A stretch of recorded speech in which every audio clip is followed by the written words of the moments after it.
네, 다시 돌아왔습니다.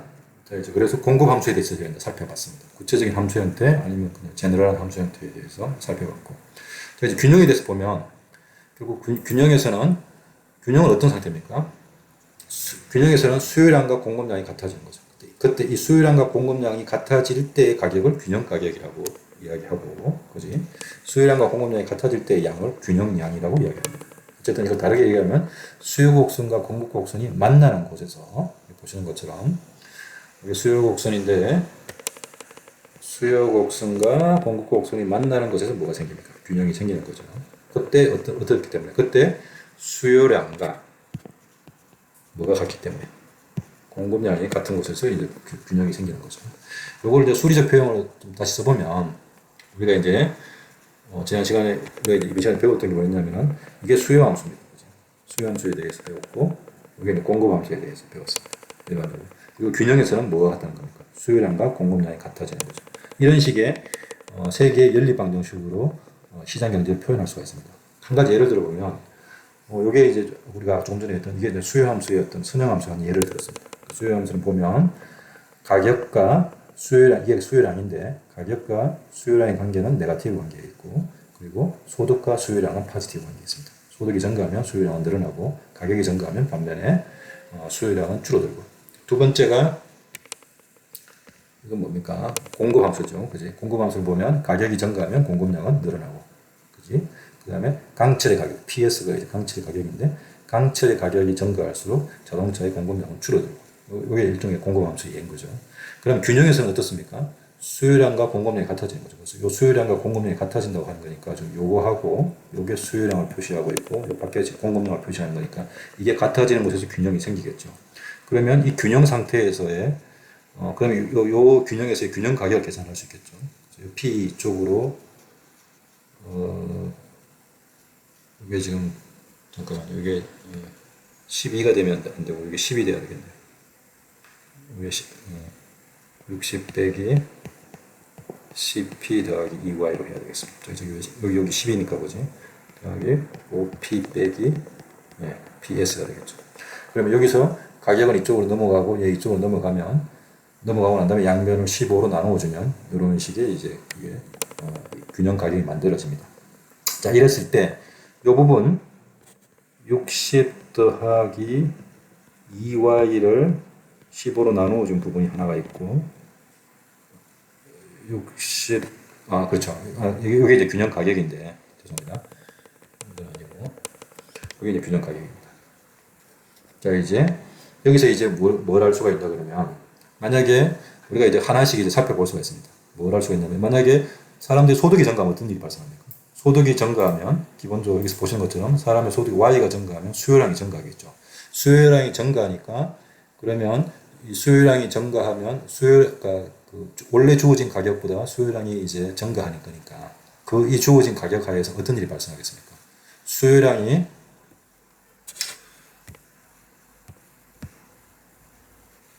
여기서 보시면 이게 이제 균형 가격이겠습니다. 여기서 무슨 가격이 만들어졌는데 자 이제 이 상태에서 만약에 지금 저 상태에서 y가 증가했다고 생각해 주십시오. y가 증가하면 여기서 보면 여기서 y가 증가하면 뭐가 증가한 겁니까? 수요량이 증가한 거죠. 그러면은 이 y가 증가했으니까 수요량이 이제 지금 요 가격 하에서는 요 주어진 가격 하에서는 수요량이 공급량보다 더 많아진 상태죠. 그러면 일종의 초과 수요가 발생한 거니까 그러니까 물건 사는 사람이 물건 파는 사람보다 더 많아졌을 경우에는 어떤 일이 발생합니까? 그 주어진 가격 하에서는 물건 사는 사람이 자기가 원하는 만큼의 물건 못 사겠죠. 그죠? 왜냐면 물건 사는 사람이 더 많으니까 물건 파는 사람보다. 이제 이럴 경우에 가격 조정이 일어나야 되겠죠. 그래서 물건을 사려고 하는 사람들이 그럼 내가 가격을 좀 더 올려줄게. 그러면 가격이 어떻게 되겠습니까? 좀 올라가겠죠. 가격이 쭉 올라가면 그러면 이제 사람들의 물건 공급하려고 하는 사람들 가격이 올라가니까 사람들이 공급량은 느리고 또 다른 한편으로는 가격이 올라가니까 아까 그 가격에서는 물건 살려고 했던 사람들이 이제 가격이 올라가니까 난 물건 안 사야 되겠다. 수요량은 줄어들고 이런 식으로 해서 조정이 일어나서 새로운 균형점이 만들어지겠죠. 그 새로운 균형점에서는 각 상품의 이제 그 가격이 아마 대개 경우에 증가하게 됩니다. 이게 그 모습을 보여주고 있습니다. 그 다시 이제 방금 했던 거를 그래프 가지고 보여드리면 원래 균형점이 여기에 있었죠. 그죠? 좀 요 상태에서 균형이었습니다. 요 상태가 균형이었는데 P1, Q1이 이제 균형 가격이고 그지? 그게 이제 균형량이었습니다. 이 상태에서 사람들의 소득이 증가하면 수요 곡선이 이쪽으로 옮기게 되죠. 사람들의 수요량이 늘어난 거지. 그래서 이 주어진 가격 하에서 보시면, 사람들의 소득이 늘어나면 이 주어진 가격 하에서의 수요량은 이제 이게 되고, 공급량은 이거니까 수요량이 공급량보다 훨씬 더 이제 많아진 상태가 되는 거죠. 그러니까 초과 수요가 발생했으니까 어떻게 됩니까? 가격이 올라가게 되는 거죠. 가격이 쭉 올라가니까 그래서 새로운 균형 가격이 만들어지고 새로운 균형점이 잡힙니다. 이게 P2고 Q2가 되죠. 그래서 사람의 소득이 증가하기 이전과 증가한 후를 비교해 보면 균형 가격은 올라가고 균형량도 증가했죠. 그리고 사람들 소득은 증가했던 거. 그게 여기서 보여주는 것처럼 사람들이 소득이 증가하면 균형 가격은 올라가게 되고, 그지? 그리고 거기에 맞춰서 이제 균형량도 올라가게 되겠죠. 소득이 증가한 만큼 수요량이 증가했으니까 그만큼 균형 가격은 올라가고 소득이 Y는 올라가는 게 균형량은 증가할 겁니다. 마찬가지로 똑같이 이제 만약에 강철의 가격이 올라가게 되면 어떻게 됩니까? 강철의 가격이 올라가면 여기서 보시는 것처럼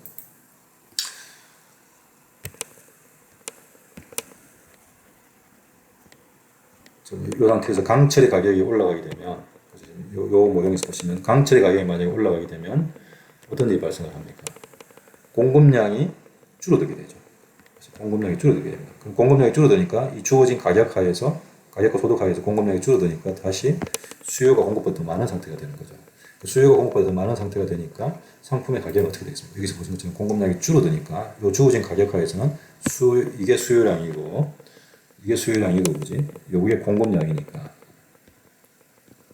수요량이 공급량보다 더 많은 거죠. 그래서 가격이 올라가서 새로운 가격 P2가 만들어지고 새로운 공급량 Q2가 새로운 균형량 Q2가 이제 결정이 됩니다. 그래서 또 마찬가지죠. 공급량이 증가하게 되면 사람이 강철 가격이 증가하게 되면 균형 가격은 증가하게 되는 거고 보시는 것처럼 그리고 공급량은 감소하니까 균형량은 이제 감소하겠죠. 그렇게 이제 이렇게 그래프로도 이야기 설명할 수 있고 어떤 이코노미 모형인 이제 수식을 가지고도 설명할 수 있습니다. 이게 이제 일종의 지금 요 모형에서 보시면 이게 이제 일종의 이코노미 모형이라고 하실 수 있습니다. 이야기할 수 있습니다. 그래서 이코노미 모형에서 지금 뭐가 있습니까? 이퀘이션이 하나, 둘, 마지막 세 번째 이퀘이션. 이퀘이션 세 개가 있고, 이퀘이션이 세 개가 있으니까, 언노운 변수도 있어야 되겠죠. 이게 언노운 변수가 뭐냐면 수요량 하나, 공급량 하나, 그리고 P, 프라이스 하나. 세 개가 이제 언노운인 거죠. 그래서 세 개가 미지수이고, 이퀘이션이 세 개니까 1, 2방식씩 풀면 답이 구할 수 있겠죠. 자, 이제 그래서 여러분들이 이제 이코노미 모형을 볼 때 한 가지 정확하게 알아둬야 될 것 중에 하나가 구별해야 될 게 뭐냐 그러면 이 인다지너스 베리어블, 내생 변수와 외생 변수를 구별해야 됩니다. 그래서 이코노믹 모형에서 내생 변수라는 것은 그 모형에서 이 변수의 값이 결정이 되는 것을 내생 변수라고 하고 외생 변수라는 것은 모형의 바깥에서 그 변수 값이 이미 결정되어 있는 것을 외생 변수라고 이야기합니다. 그래서 우리가 지금 조금 전에 봤던 이 모형에서 내생 변수와 외생 변수를 보면 이 모형에서 이 세 개의 이퀘이션이 있었죠, 그지? 그 세 개의 이퀘이션에서 그 미지수가 세 개가 있었는데 뭐냐면 프라이스하고 수요량, 공급량 있죠. 이런 것들이 다 뭐냐 그러면 프라이스, 수요량, 공급량 이게 뭐라고? 이게 내생 변수입니다. 모델에서 결정이 되는 거죠. 이퀘이션 세 개와 미지수 세 개에서 푸는 거고 모델 바깥에서 결정이 된다는 게 이제 외생 변수인데 외생 변수가 뭐였냐면은 소득이라든지 강철 가격입니다. 이거는 그 모형 내에서 결정이 되는 게 아니라 모형 바깥에서 외생적으로 주어져 있는 거죠. 그래서 여러분들이 이 모형을 풀 때 이미 소득이 얼마인지 그리고 강철 가격이 얼마인지 이미 알고 이 문제를 풀었다는 겁니다. 그런 의미에서 이제 바깥에서 주어져 있다고 이야기합니다. 여러분들이 이거는 주어져 있는 거죠. 결정인데. 그래서 여기 보시면 여기서 이 균형 가격을 결정할 때도 보면 이런 것들은 다 그 가격이 여기 보시면 가격이 소득과 강철 가격의 함수인데 균형 가격인데 이게 이제 내생 변수이고 이거는 외생 변수입니다. 외생 변수는 뭐냐면 바깥에서 이미 여러분들 문제를 풀기 전에 이미 주어져 있는 알려준다는 얘기입니다. 그러고 난 다음에 그게 이제 외생 변수라는 걸 이해하시면 됩니다.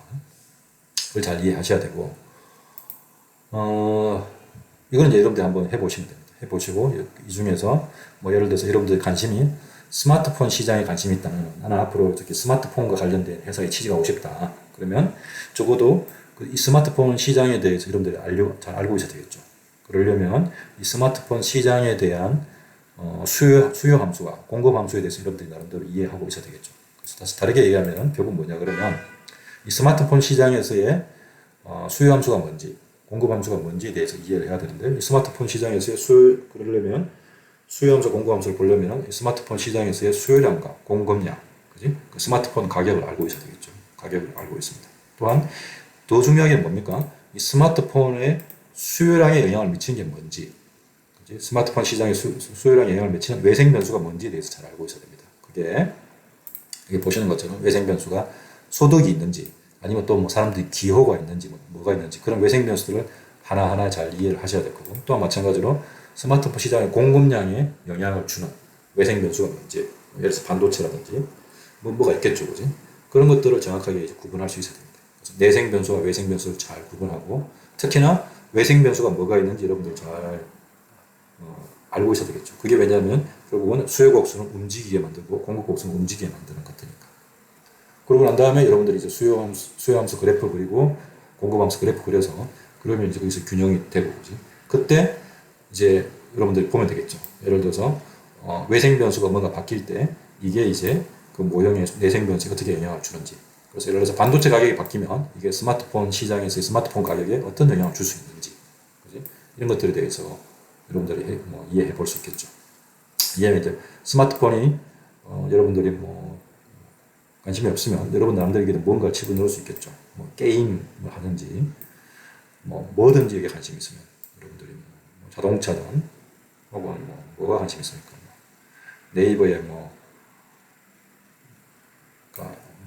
예를 들어서 고속 인터넷 하이스피드 인터넷 그런 서비스 관련 관심이 있다든지 여기다가 여러분들 하시고 거기에 맞는 그 시장에 맞는 수요와 공급 함수를 이제 결정하면 되겠죠. 마스크면 마스크 시장이든지 이렇게 이제 하나씩 관심 있는 것들을 찾아서 해보시면 됩니다.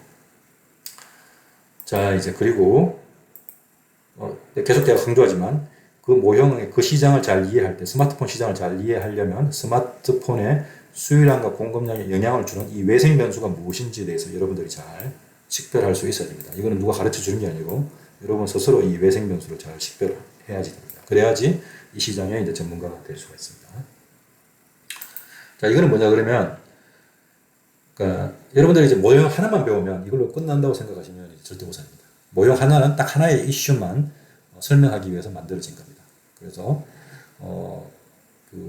우리가 배웠던 이 모형 하나를 가지고 모든 걸 다 설명할 수는 없고 단지 우리가 조금 전에 배웠던 이 수요 공급 모형은 뭐만 설명할 수 있냐 그러면 이런 수요 공급 모형에서는 어떤 사람의 소득이 감소했을 때 혹은 사람의 소득이 증가했을 때 이게 그 상품의 가격과 균형량에 어떠한 영향을 미치는지에 대해서만 말할 수 있지. 그러면 사람의 소득이 왜 감소했지? 사람의 소득이 왜 증가했지에 대해서는 지금 우리가 배웠던 이 모형 가지고는 설명할 수 없습니다. 사람의 소득이 왜 감소했지? 사람의 소득이 왜 증가하지? 이런 것들을 설명하려면 또 다른 모형이 필요하다는 겁니다. 그래서 각각의 어떤 이슈에 따라서 각각의 질문에 따라서 여러 가지 다른 모형들이 만들어지기 때문에 앞으로 여러분들이 이제 수업 시간에 무수히 많은 모형들을 이번 학기에도 많이 배울 겁니다. 그 각각의 모형이 어디에 사용되는지에 대해서 정확하게 여러분들이 잘 이해하고 계셔야 됩니다. 그래서 저희가 이제 여러 가지 모형을 배울 건데 그럼 각각의 모형을 배울 때 여러분이 최소한 알아둬야 될 게 뭐냐면 그 모형의 가정. 지금 우리가 아까 배웠던 수요 공급 모형에서의 가정은 뭐였습니까? Perfect Competition, 그 다음에 Perfect Information. 최소한 이 정도는 가정했던 거였죠. 그 다음에 그 모형에서 내생 변수가 뭐고 외생 변수가 뭔지에 대해서 여러분들이 잘 이해하고 있어야 됩니다.